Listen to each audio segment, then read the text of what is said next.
طاسین، یہ قرآن یعنی کتاب روشن کی آیتیں ہیں، مومنوں کے لیے ہدایت اور بشارت ہے، وہ جو نماز پڑھتے اور زکات دیتے ہیں اور وہ آخرت کا بھی یقین رکھتے ہیں۔ جو لوگ آخرت پر ایمان نہیں رکھتے، ہم نے ان کے اعمال ان کے لیے آراستہ کر دیے ہیں تو وہ بھٹکتے پھر رہے ہیں۔ یہی لوگ ہیں جن کے لیے برا عذاب ہے اور وہ آخرت میں بھی بہت نقصان اٹھانے والے ہیں۔ اور تم کو یہ قرآن اس حکیم و علیم کی طرف سے عطا کیا جاتا ہے۔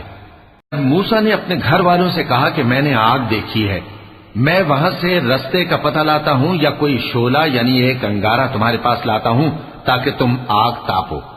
جب موسیٰ اس کے پاس آئے تو ندا آئی کہ وہ جو آگ میں تجلی دکھاتا ہے بابرکت ہے، اور وہ جو آگ کے ارد گرد ہے، اور اللہ جو تمام عالم کا پروردگار ہے پاک ہے۔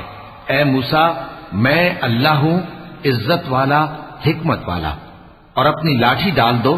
سو جب اسے دیکھا تو اس طرح حرکت کر رہی تھی گویا سانپ ہے، تو پیٹ پھیر کر بھاگے اور پیچھے مڑ کر نہ دیکھا۔ فرمایا اے موسیٰ ڈرو مت، میرے پاس پیغمبر ڈرا نہیں کرتے، ہاں جس نے ظلم کیا پھر برائی کے بعد اسے نیکی سے بدل دیا تو میں بخشنے والا مہربان ہوں۔ اور اپنا ہاتھ اپنے گریبان میں ڈالو، بے عیب سفید و روشن نکلے گا۔ ان دو معجزوں کے ساتھ جو 9 معجزوں میں داخل ہیں فرعون اور اس کی قوم کے پاس جاؤ کہ وہ بدکردار لوگ ہیں۔ پھر جب ان کے پاس ہماری روشن نشانیاں پہنچیں تو کہنے لگے یہ کھلا جادو ہے، اور بے انصافی اور غرور سے ان کو ماننے سے انکار کیا، جبکہ ان کے دل ان کو مان چکے تھے۔ سو دیکھ لو کہ فساد کرنے والوں کا انجام کیسا ہوا۔ اور ہم نے داؤد اور سلیمان کو علم بخشا، اور انہوں نے کہا کہ اللہ کا شکر ہے جس نے ہمیں اپنے بہت سے مومن بندوں پر فضیلت دی۔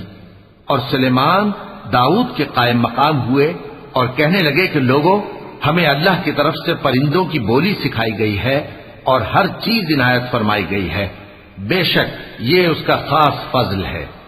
سلیمان کے لیے جنوں اور انسانوں اور پرندوں کے لشکر جمع کیے گئے اور پھر ان کی جماعتیں بنائی گئیں، یہاں تک کہ جب چیونٹیوں کے میدان میں پہنچے تو ایک چیونٹی نے کہا کہ چیونٹیوں اپنے اپنے بلوں میں داخل ہو جاؤ، ایسا نہ ہو کہ سلیمان اور اس کے لشکر تم کو کچل ڈالیں اور ان کو خبر بھی نہ ہو۔ تو وہ اس کی بات سے ہنس پڑے اور کہنے لگے کہ اے پروردگار، مجھے توفیق عنایت کر کہ جو احسان تو نے مجھ پر اور میرے ماں باپ پر کیے ہیں ان کا شکر کروں اور ایسے نیک کام کروں کہ تو ان سے خوش ہو جائے، اور مجھے اپنی رحمت سے اپنے نیک بندوں میں داخل فرما۔ اور جب انہوں نے پرندوں کا جائزہ لیا تو کہنے لگے کیا سبب ہے مجھے ہدہد نظر نہیں آتا، کیا کہیں غائب ہو گیا ہے؟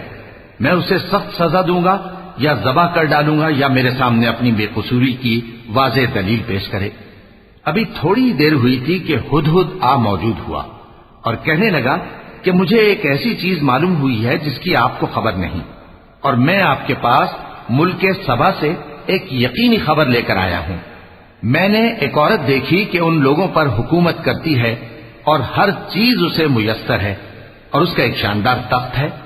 میں نے دیکھا کہ وہ اور اس کی قوم اللہ کو چھوڑ کر آفتاب کو سجدہ کرتے ہیں، اور شیطان نے ان کے اعمال انہیں آراستہ کر دکھائے ہیں اور ان کو رستے سے روک رکھا ہے، پس وہ رستے پر نہیں آتے اور نہیں سمجھتے ہیں کہ اللہ کو جو آسمانوں اور زمین میں چھپی چیزوں کو ظاہر کر دیتا اور تمہارے پوشیدہ اور ظاہر اعمال کو جانتا ہے، کیوں سجدہ نہ کریں؟ اللہ کے سوا کوئی عبادت کے لائق نہیں، وہی عرش عظیم کا مالک ہے۔ کیونکہ آیت سجدہ تلاوت کی گئی ہے لہذا سامعین پر سجدہ واجب ہے۔